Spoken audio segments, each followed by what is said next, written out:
بسم الله الرحمن الرحيم. الحمد لله رب العالمين، والعاقبة للمتقين، ولا عدوان إلا على الظالمين، والصلاة والسلام على أشرف الأنبياء والمرسلين، حبيبنا وحبيب العالمين أبي القاسم مصطفى محمد، اللهم صل على محمد وعلى محمد وعلى آله الطيبين الطاهرين، لا سيما بقية الله في الأراضين الحجة ابن الحسن، أرواحنا وأرواح العالمين لمقدمه الفداء، واللعنة الدائمة على أعدائهم إلى قيام يوم الدين.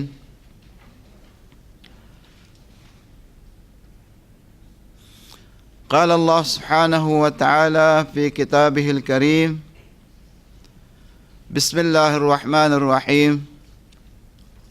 رحمة الله وبركاته عليكم أهل البيت إنه حميد مجيد. آمنا بالله وصدق الله العلي العظيم. قال رسول الله صلى الله عليه وآله وسلم: من سره أن يحيا حياتي ويموت مماتي ويسكن جنة عدن غرسها ربي فليولي عليا وليوالي وليه وليقتدي بالأئمة من ولده من بعده، فإنهم عترتي وخلقوا من طينتي ورزقوا فهمي وعلمي، فويل للمكذبين بفضلهم من أمتي القاطعين لهم صلتي لا أنا لهم الله شفاعتي. صدق الله صدق رسوله الكريم.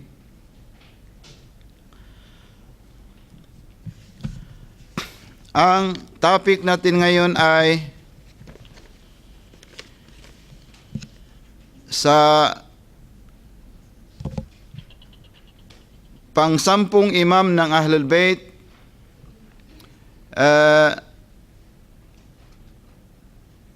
kung saan tinagurian siyang Imamaini al-Askariyain, yani yung anak niya ay askari din, ang pagtawag sa kanya ay askari din, no? Ang anak niya ay ang naging tatay ng 12 imam, di ba? So, ang topic natin ngayon ay maikling talambuhay ng pang-sampung imam ng Ahlul Bayt, at sana inshallah bibigyan tayo ng Allah subhanahu wa ta'ala ng pahintulot na matapos natin hanggat sa pang-12 ng Aimmatul Ma'sumin inshallah, at hilingin din natin na magiging tunay na Muslim tayong lahat at magiging karapat-dapat na maging followers ng Ahlul Bayt inshallah. Ang Ahlul Bayt, gaya ng sinabi natin kanina, sila ang masdarul hidayah, sila ang sources ng guidance, at sila rin ang sources ng lahat ng grasya, dahil sakhkhara lahumus samsa wal qamar, ang Allah subhanahu wa ta'ala ay ginawa niya ang lahat ng nakikita natin dito sa mundong ito ay para sa Ahlul Bayt, liaslihim, para sa Ahlul Bayt alaihimus salam. At sinabi ng Rasulullah sallallahu alaihi wa sallam, sabi niya, man sarrahu ay yahya hayati, kung sino man sa atin na gustuhin niya magiging mabuhay kagaya ng pamumuhay ng Rasulullah at gusto niyang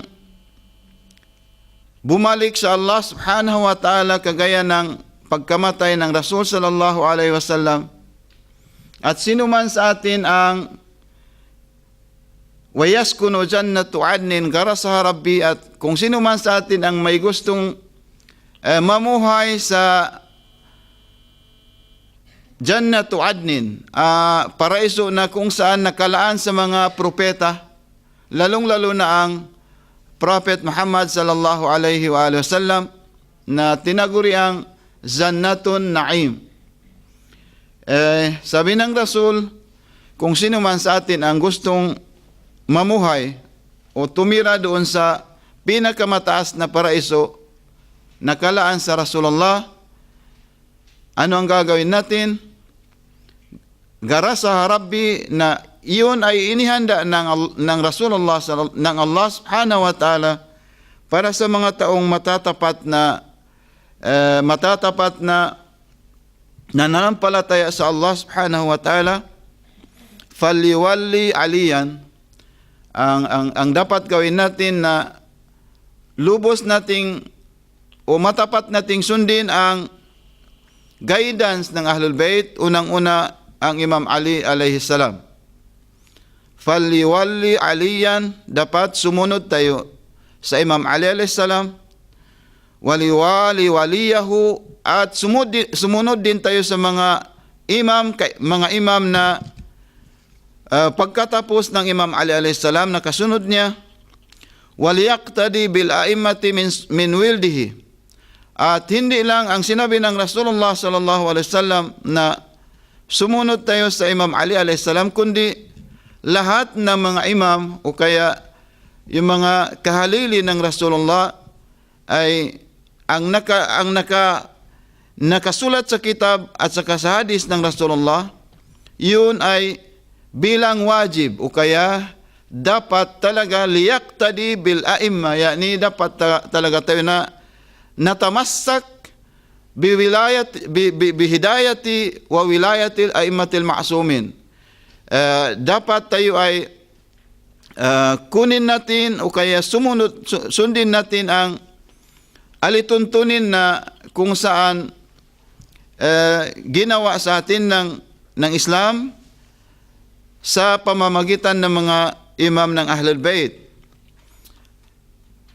Bila immati min wildihi, yani dapat sumunod tayo sa mga imam from the lineage of Imam Ali alayhi salam, yani from the genealogy of Imam Ali alayhi salam, min ba'di, pagkatapos ng Rasulullah sallallahu alaihi wa sallam.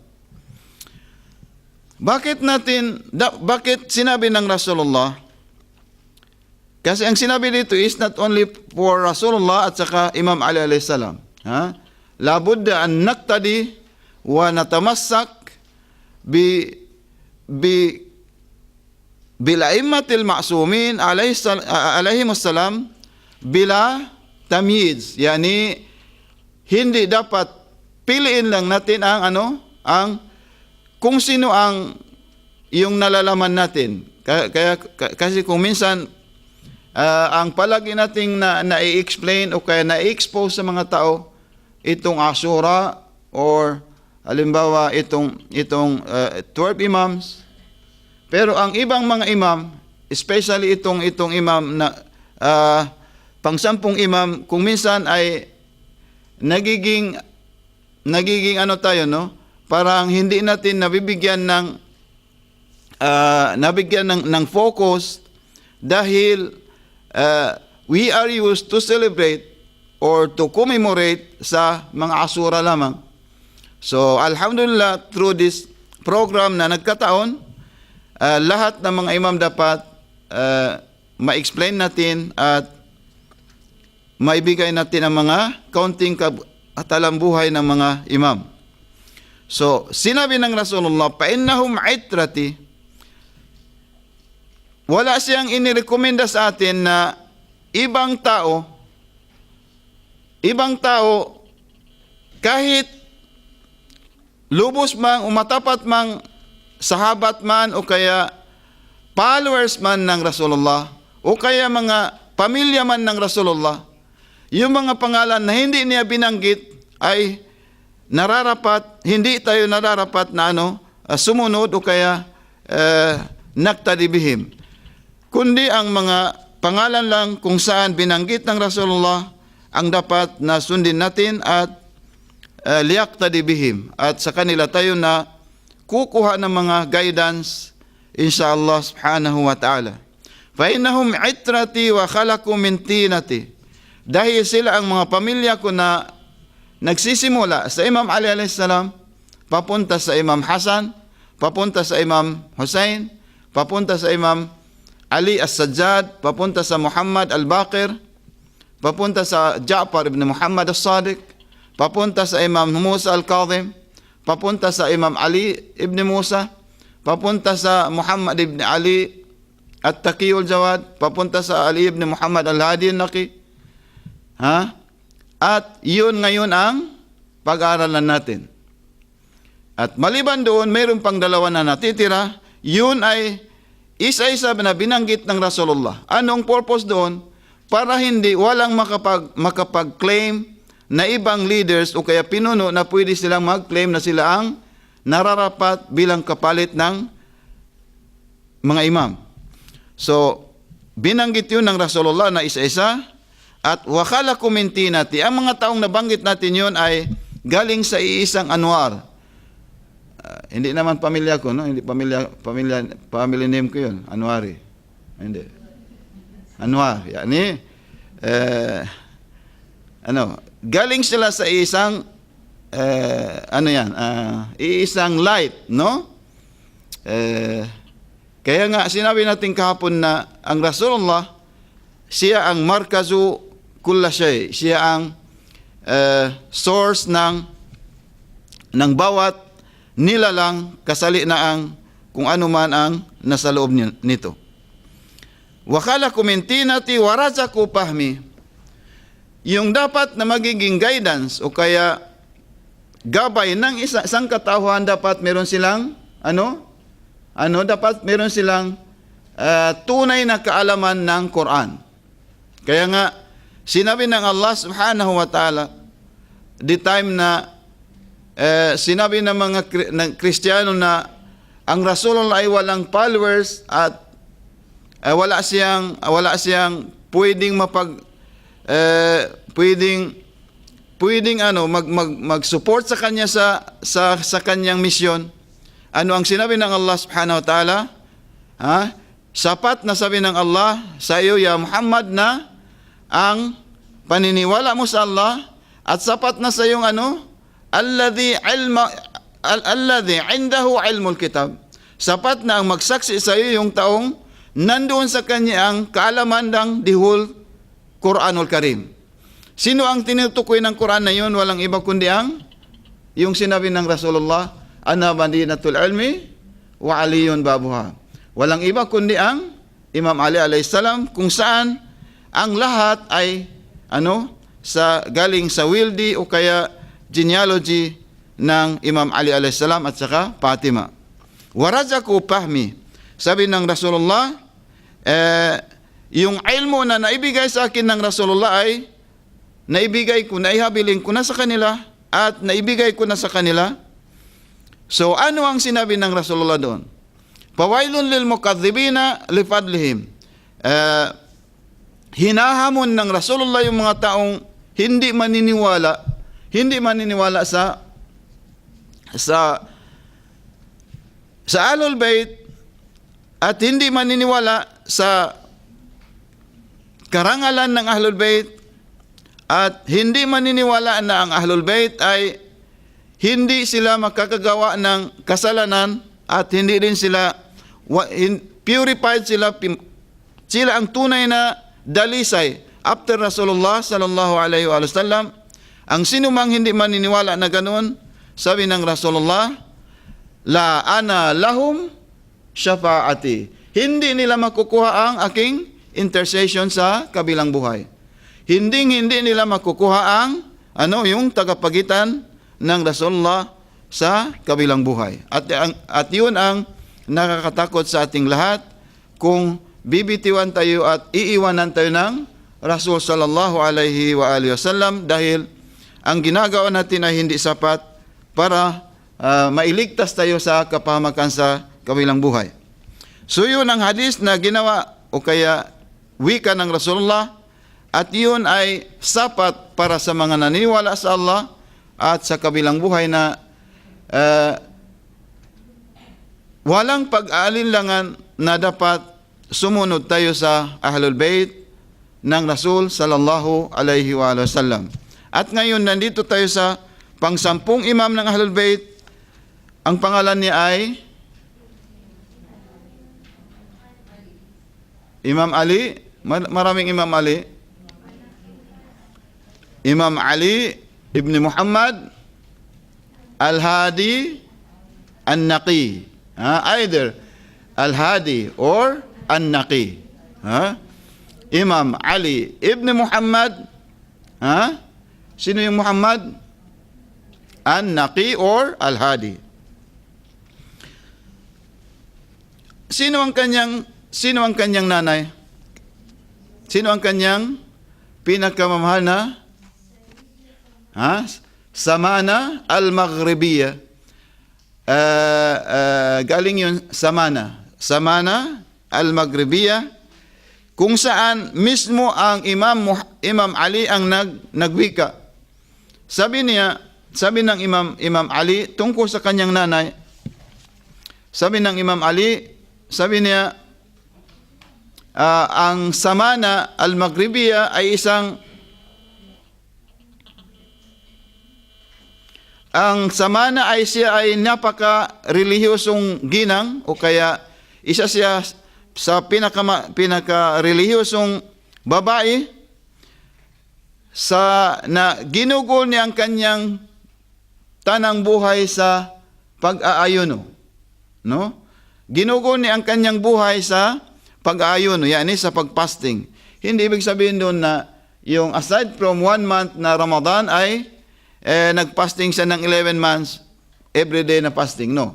Ang ibig sabihin noon ay dahil sunnat man sa atin, kung kaya natin, no, kahit yung 3 beses na magpuasa tayo o kaya mag-fasting, sa first day of the month, sa mid of the month, at saka yung last day ng buwan. Kung hindi natin dahil kung makaya natin, aside from that, meron pang 3. Yung 13 at saka 14 at 15 ng bawat buwan. Ayyamul Bayd. Ayyamul Bayd ang pagtawag doon, kung saan sabi ng Rasulullah, yung mga taong gumagawa ng ganun, kahit gaano kalaki ang kanilang kasalanan, at hindi pa sila nakapagtaubat or nagsisi, halimbawa, kung mamatay man sila na ginawa nila ang 3 araw na yon, ang pagkamatay nila ay isang martyr. Isang martyr. Pero ang last na babasahin mo after that 3 days ay yung duaol, Jawsan Kabir. Jawsan Kabir ang babasahin mo, kung saan ilan ang gusto mong magiging dadalhin mo papunta sa paraiso, sa kabilang buhay. Ilan ang gusto ninyo? Masusunod 'yon. Masusunod 'yon. At kahit may problema ka o kaya mayroon kang naaping tao, naapi mo ang isang tao sa salita man, sa kanyang karapatan, o ang kanyang mga ari-arian na kinuha mo na walang pahintulot, so pang-aapi yun. Ang pinakamahirap, kung mayroon kang naaping tao, no?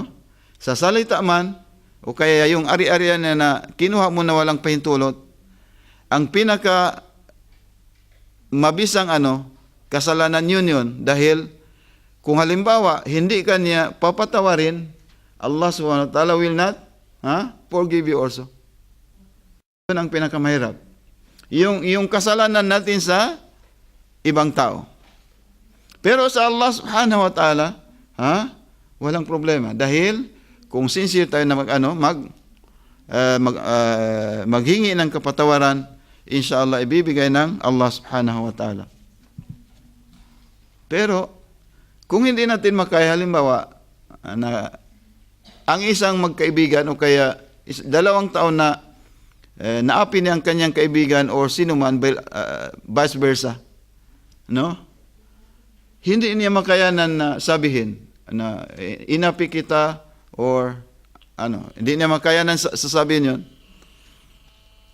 Meron bang paraan na para mapatawad tayo ng naapi nating tao? Meron.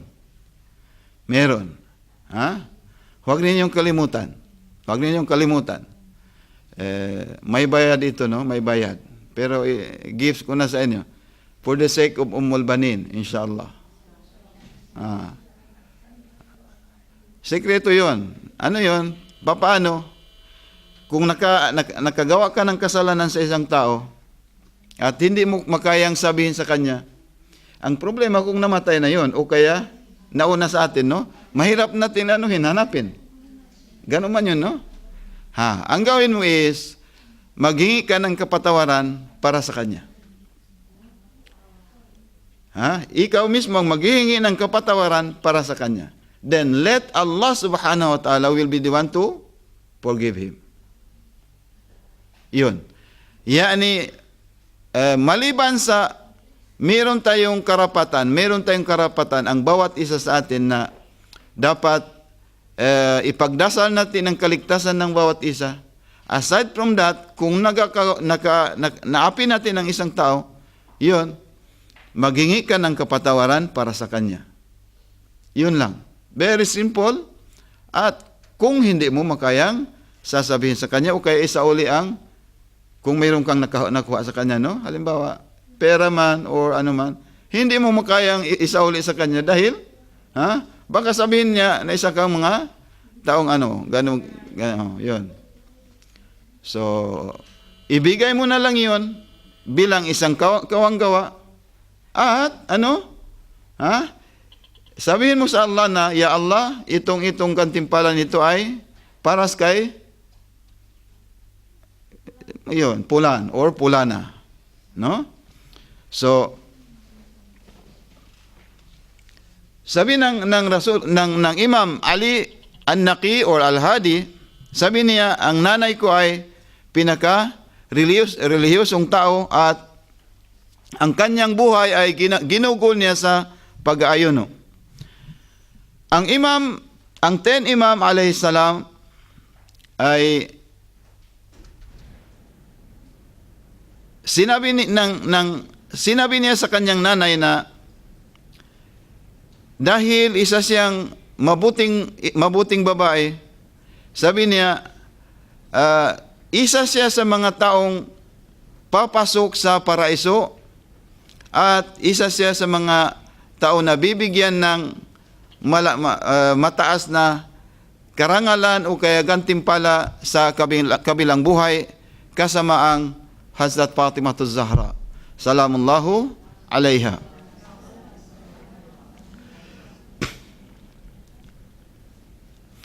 Itong Imam Ali Al-Hadi ay gaya ng previous imam, nagiging imam siya at the age of 8 years old.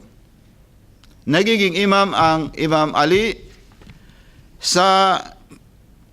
at the age of 8 years old, at siya rin ang pinaka mahabang period o kaya taon kung saan nagiging imam ng Muslimin. Ang previous imam ay halimbawa, meron silang 35 years na naging imam, pero itong Imam Muhammad ay Imam Ali An-Naqi ay humigit kumulang sa loob ng 42 years nagiging imam siya ng Muslimin. Nagiging imam siya ng Muslimin. At ang kanyang buhay ay pwede nating i-divide into 3 stages, no? 3 stages ang sa 42 years ng kanyang bilang imam, 8 years ay naabutan niya ang kanyang pinakamamahal na tatay, kung saan doon siya nakakuha ng iba't ibang experience, at doon din niya nasaksihan kung papaano ang pang-aapi ng mga Abbasid dynasty o kaya Abbasid Caliphate, hanggat sa panahon na kinuha ng Abbasid Caliph ang kanyang tatay, dinala sa Baghdad, iniwanan lang siya at saka ang kanyang nanay doon sa Madinatul Munawwara hanggat namatay o kaya namartir ang kanyang tatay. At sa loob ng 8 years, nasaksihan niya ang mga pang-aapi o kaya karahasan ginawa sa kanila ng Caliphate o kaya Abbasid dynasty.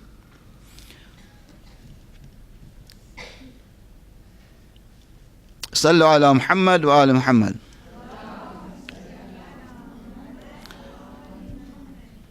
Ang Imam Ali al-Naqi ay ang first marhalatul ula ng kanyang buhay, yung 8 years na inabutan niya ang kanyang tatay. Remaining 34 years ay na-divide pa into 2. Itong 34 years na nagiging imam siya hanggat inabutan niya ang itong anak niya sa 11 imams, at nagiging daan pa siya sa pag-prepare ng pagdating o kaya paggaybat o yung pagkawala ng imam sahibul amri wad zaman. Yung 34 years buhay ng Imam Ali al-Naqi, sa loob ng 17 years ay nabigyan siya ng freedom o kaya kalayaan para mag-propagate ng Islam sa Madinatul Munawwara. Pero yung 17 years, sa third part of his life, yung 17 years, ay hindi siya kahit isa man, hindi na siya nabigyan ng pagkakataon para may palago o kaya ma-explain o may parating sa mga Shia niya ang ahkam ng Islam o kaya hukuman ng Islam. So, yung 34 years, yun ay ginugol ng Imam Ali. 17 years na nabigyan siya ng kalayaan para mag-build up ng Islamic society sa Madinatul Munawwara, kagaya ng ginawa ng kanyang grandfather na sino ang imam na kung saan nabigyan ng pagkakataon para ma-expand ang fikhi ng Islam?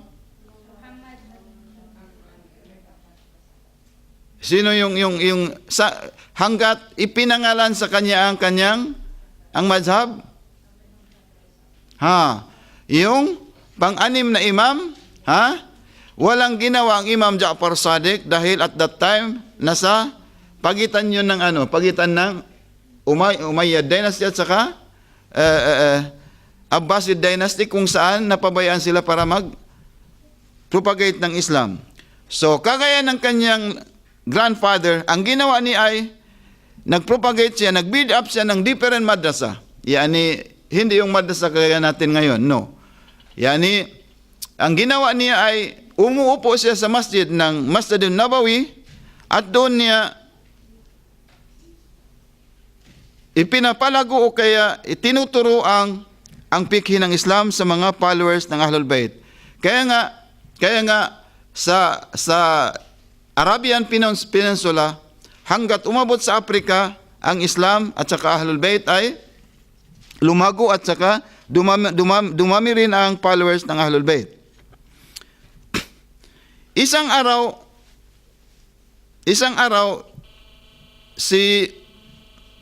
ang Abbasid dynasty, ang Abbasid Caliph ay sinugo niya ang isang bodyguard niya pinapunta sa isang ambassador niya pinapunta sa Madina.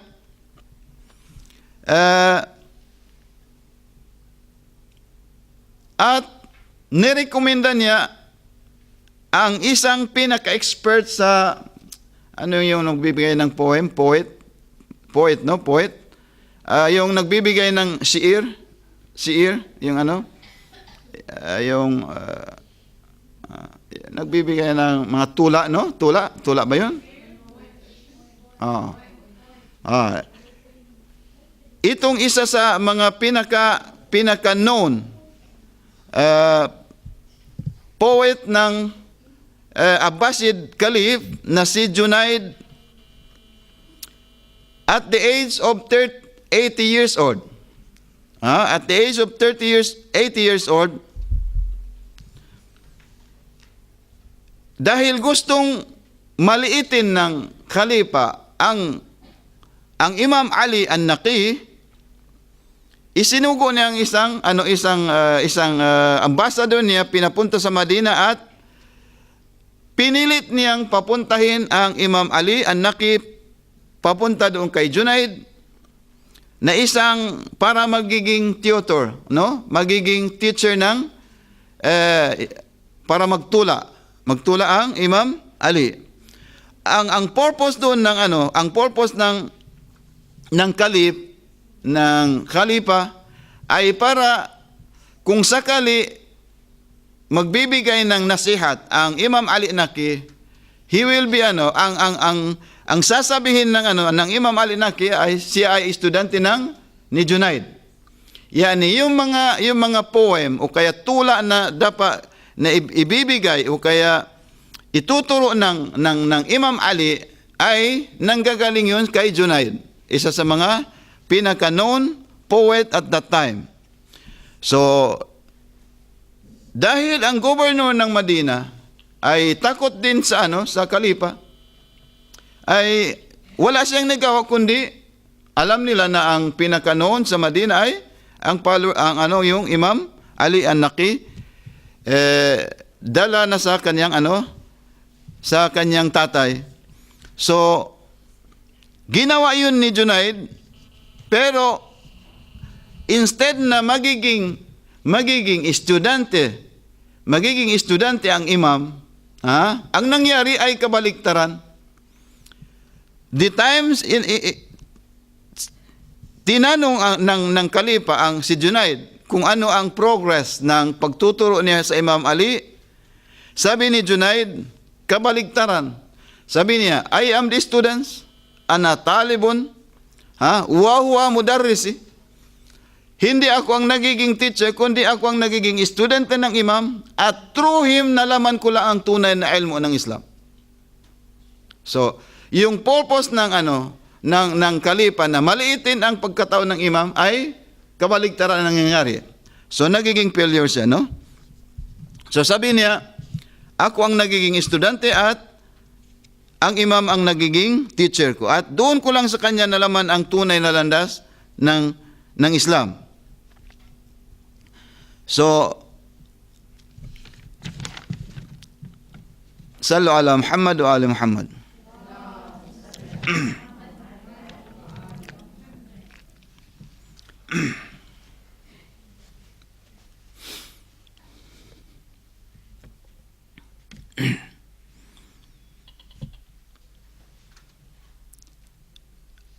Yung imam at leadership ng Imam Ali al-Naqi sa taong 234 after Hijrah, dumating ang pinakamasamang kalif sa lahat ng Abbasid Caliph, no? Ang pangalan niya ay si Mutawakkil. Si Mutawakkil al-Abbasi ay siya ang pinakamasamang kalif na sa pamilya ng Abbasid dynasty. So,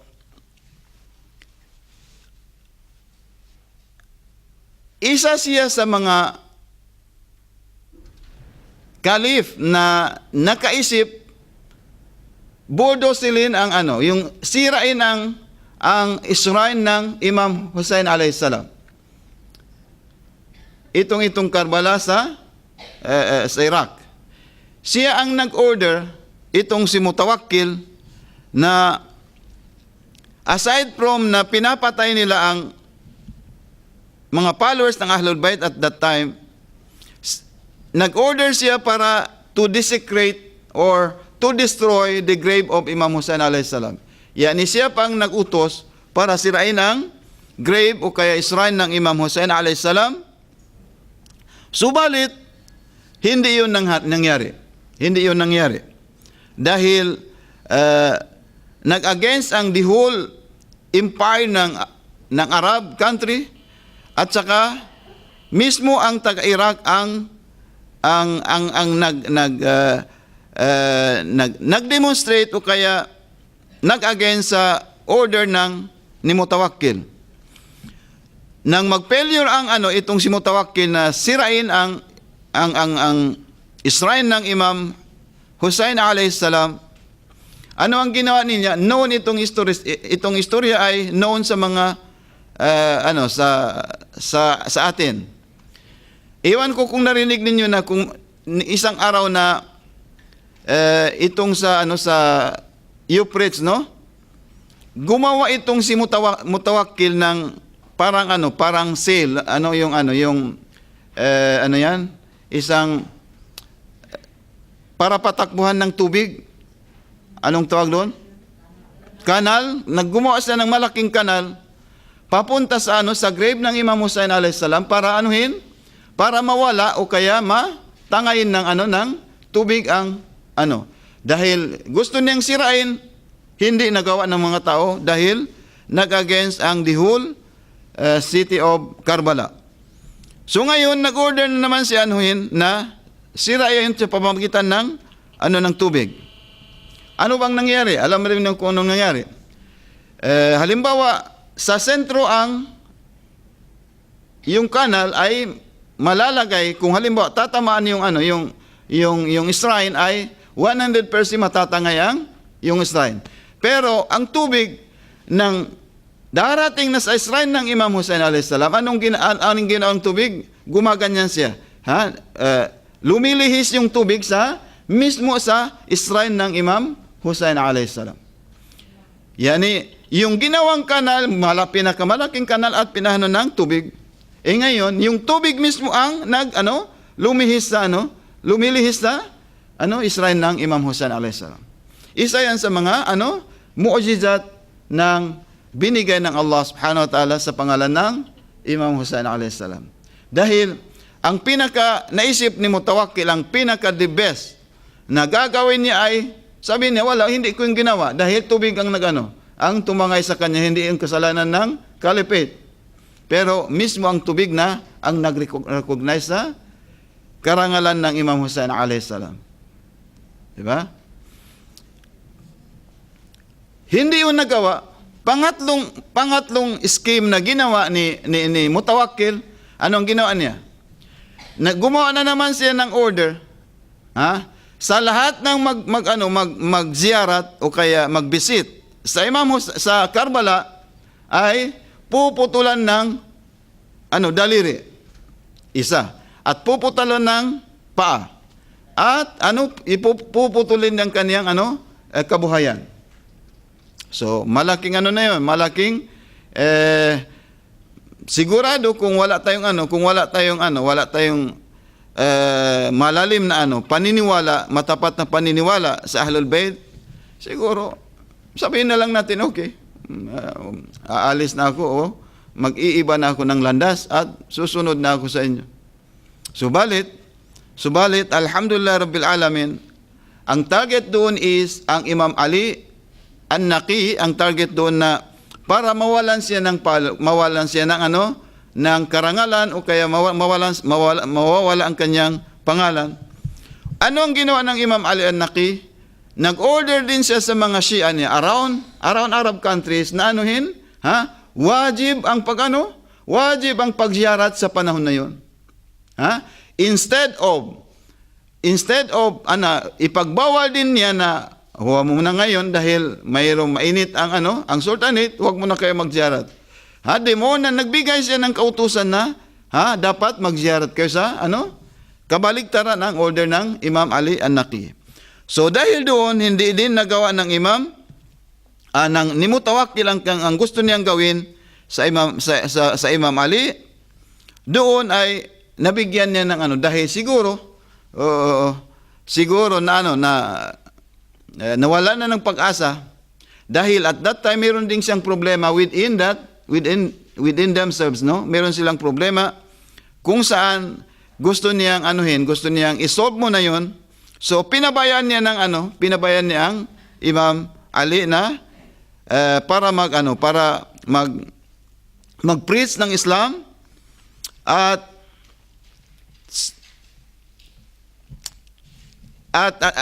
inimbita niya ang Imam Ali sa Samarra. Kasi at that time ang capital ng Caliph Mutawakkil ay nasa Samarra. Sa panahon ng kanyang tatay ay ang capital government ng Caliphate ay sa Khurasan, sa Khurasan. At dinala sa Baghdad. Iniba at pinunta sa Baghdad. At doon din nasahid o namartir ang kanyang tatay. Ngayon ang seat of government ni Mutawakkil ay sa Samarra. Nang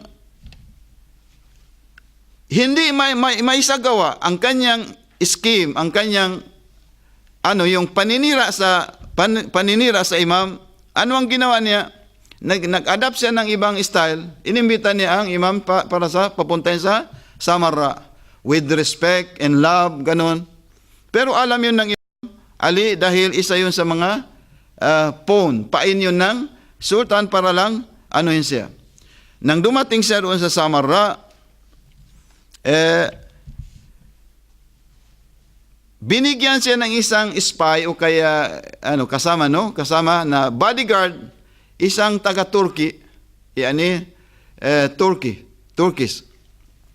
Turk. So, yung Turk na yun, from Medina to Samarra, along the way, he was amazed, na-surprise itong Turk dahil hindi man nakabisita ang Imam Ali sa Turkey, at for the first time na nakapag sila ng wala siyang nakakausap na taga-Turk, pero fluent ang imam magsasalita ng salitang Turkish. Fluent din siya magsasalita ng Iranian or Persian. So, dahil doon, itong Turk na bodyguard niya ay nabigla, instead na mag-spy sa kanya, ay nagiging matapat na followers ng imam. So, ano ang ginawa ni Mutawakkil? Nang dumating sa Samarra, inilagay siya sa kulungan ng mga beggar. At saka, pinapasok siya doon sa mga criminal na yung mga bilanggo ng mga kriminal, para lang makita ng mga tao na ang yung pangliliit ng ni Mutawakkil sa Ahlul Bayt. Subalit ang problema, dahil instead na inaasahan niya na mamaliitin siya ng mga bilanggo, instead na yung mga bilanggo mismo yun ang nagiging matapat na followers ng imam.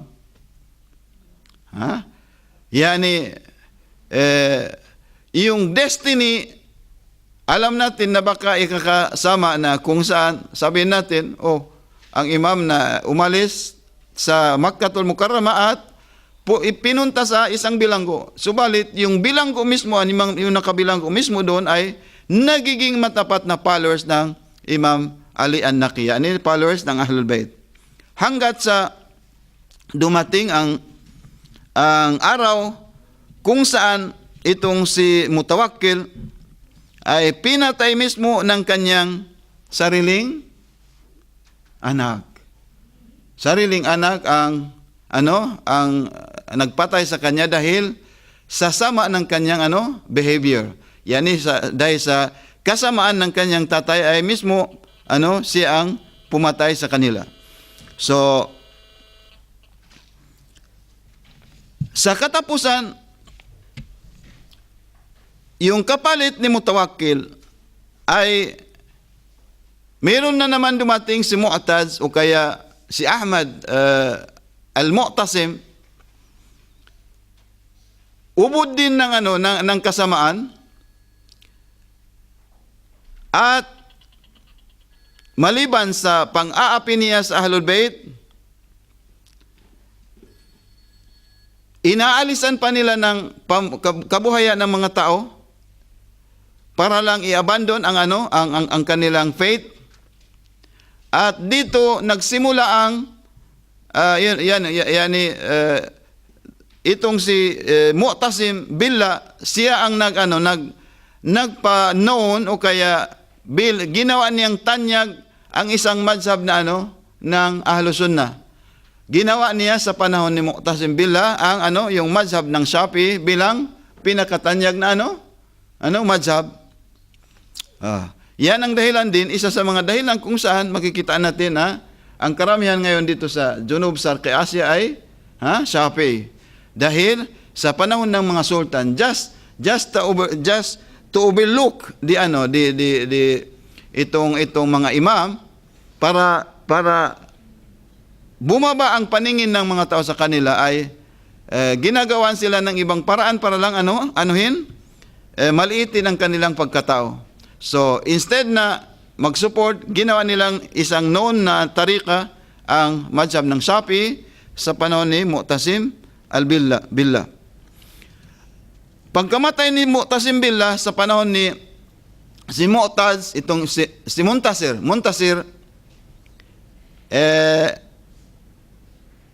medyo gumaan-gaan ang ng itong sa 17 years na last life ng Imam Ali Naqi. Ibinalik sa Ahlul Bayt uli ang kanilang karapatan bilang itong padak, no? Last time sa panahon ni Abdul Aziz, no, ibinalik ang padak sa mga Ahlul Bayt, pero kinuha din uli ng government. Ngayon sa panahon ng yung pinakalas ng Abbasid dynasty, nang dumating si Muntasir, ay ibinalik ang karapatan ng Ahlul Bayt at inalis yung pagbabawal para sa mga tao na magbisita sa Karbala. Pero hanggang dumating ang pinakalas, dahil 6 months lang yun, ay namatay rin at pumalit ang pinaka masamang tao sa kanila, at yun ay si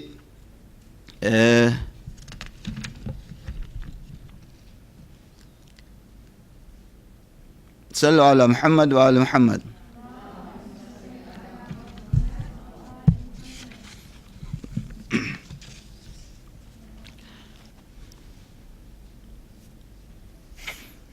Ang pinakalas na nagiging si Mu'taz Billah, siya ang sa panahon ni Muntasir ay ibinalik ang karapatan ng Ahlul Bayt, pero nang mamatay si Muntasir, dahil sabi ng ibang riwayat, pinatay daw ng kanyang mismo pamilya, dahil lumuwag ang yung karapatan ng Ahlul Bayt ay ibinigay niya, although hindi naman medyo mabuting tao si Muntasir, pero nirecognize niya ang karapatan ng Ahlul Bayt. Ibinalik niya ang pagziyarat sa mga followers. Pero nang mamatay yun, dumating na naman ang pinakalas si Mu'taz Billah, kung saan siya ang dahilan ng pagka-martyr ng Imam Ali an-Naqi sa taong 3 of Rajab sa taong 254 after Hijrah. Yani sa panahon ng sa panahon ni Muntasir ay pinalabas niya uli ang Imam Ali an-Naqi, at doon muli nagkaroon ng mga gatherings ang mga Ahlul Bayt, ang mga Shia. Subalit nang namatay yun, bumalik na naman ang karahasan ng mga sultanate para sa Ahlul Bayt o kaya followers ng Ahlul Bayt. Hanggat ang nangyari sa 3rd of Rajab ay ikinulong nila muli ang Imam Ali an-Naqi hanggat sa he was poisoned, no? Nilason din ng Mu'taz billah ang Imam Ali an-Naqi, at kagaya ng sinabi ng mismo ng Imam Ar-Ridha, ang lahat sila ay nilason except ang Imam Ali alayhis salam. Pero ang Imam Ali alayhis salam, yung sa kanya, yung when he was strike, yung espada mismo ay nilalagyan din ng lason. Mayroon ding lason. Yani from prophet up to 11 imam, except Imam Hussein alayhis salam, at saka except Imam Hussein, ang lahat niyon ay nilason lahat ng mga either Umayyad dynasty o kaya Abbasid dynasty. So ang naiwan na lang itong 12 imams na hanggang ngayon, inshallah subhanahu wa ta'ala, hilingin natin na sana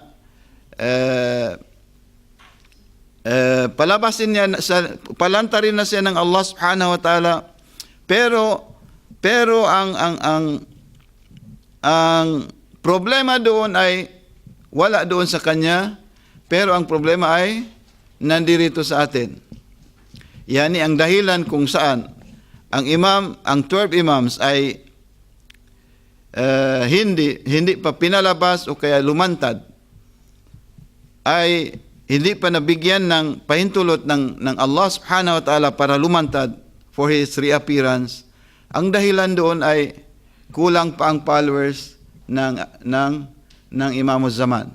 Dahil kailangan doon ay mayroon 313 at kailangan doon mayroong 50 nurse or doctor, mga babae na kababaihan na para magiging, anong tawag doon? Paramedic, para magiging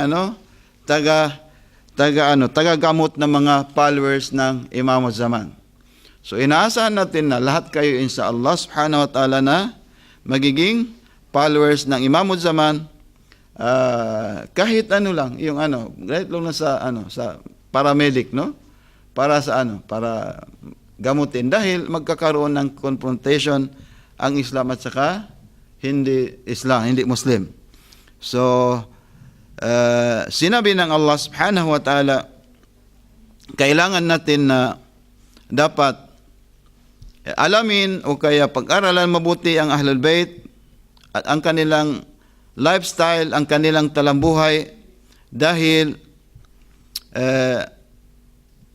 lahat sila from 1 to 12 ay mayroong kanya-kanyang situation wherein tayo mismo ang mag-evaluate kung saan ang nararapat o kaya ano ang situation na sino ang imam na pwede nating itatbik o kaya itugma sa ating panahon ngayon. Ang ibig kong sabihin, iba yung paniniwala, no? Iba yung paniniwala. Ang lahat ng mga taong gustong mag-move in line with Islam, yung mga nangyayari na explain natin sa simula pa lamang, ay pwede nating tingnan at pag-aralan kung ano ang katayuan in comparison to our situation nowadays. So, ang mga imam na ginawa ng Allah subhanahu wa ta'ala para mag-explain sa atin ng tunay na landas, kagaya ng sinabi ng Allah subhanahu wa ta'ala, وَنَزَّلْنَا عَلَيْكَ الذِّكْرَ لِتُبَيِّنَ لِلنَّاسِ. Sabi ng Rasulullah, bakit inirekomenda niya sa atin na ang dapat sundin natin ay ang 12 imams, walang pagdududa, walang pag-aalinlangan, dahil ang Allah subhanahu wa ta'ala, ginawa niya ang mga imams, ang spiritual leader, after Rasulullah, dahil kailangan na ang Quranul Karim litubayyana linnas. Ang Quranul Karim nangangailangan ng taong dalisay na tunay na may kaalaman tungkol sa Islam, sa Quran, para maipaliwanag sa atin lahat ang tunay na kahulugan ng Quranul Karim at ang tunay na kaalaman ng Islam. Ang Islam natin ay matatagpuan natin sa loob ng Quran. Kung ano man ang hanapin natin, matatagpuan din natin sa loob ng Quranul Karim. Ngunit, ang problema ay nasa sa atin din dahil wala tayong pagsisikap at hindi natin nabibigyan ng tamang sapat na panahon para alamin ang ating obligasyon para sa Islam. So inaasahan namin lalong-lalo na ang mga old students, or yung mga antique na sa larangan ng Islam. Inaasahan natin na inshallah dahilan with your effort, itong inshallah Philippine ay ibalik natin sa original na relihiyon, at yun ay ang relihiyon ng Islam, inshallah subhanahu wa ta'ala. At hindi yan magkakaroon talaga yan dahil sinabi ng Allah Ta'ala sa Suratul Saf, "Walladhi arsala rasulahu bil huda wa dinil haq liyudhhirahu 'ala ad-dini kullihi." Ang Islam ay will dominate all religion in the world. Mangingibabaw ang Islam para sa pangkalahatang na relihiyon na gawa ng tao, inshallah subhanahu wa ta'ala. So, hanggang dito na lamang. Ipagpaumanhin ninyo na kaunti lang na ibigay nating kaalaman sa inyo, inshallah. Yung mga, kung meron kayong tanong, inshallah, meron pang 5 minutes or palaging open ang mobile ko up to 12 o'clock every night. Every night pwede kayo magtanong, inshallah subhanahu wa ta'ala, dahil hanggang Saturday na lang kami rito. Okay? At yung mga naririnig ko na mayroong gustong pumunta pa rito, no? Inshallah, huwag ninyo, mag-invite kayo. Mayroon pa tayong panahon. Mayroon pa tayong 4 na araw, inshallah, para ipaliwanag sa kanilang Islam, inshallah. Walhamdulillah Rabbil Alamin wa sallallahu ala Muhammad wa alihi at-tahirin.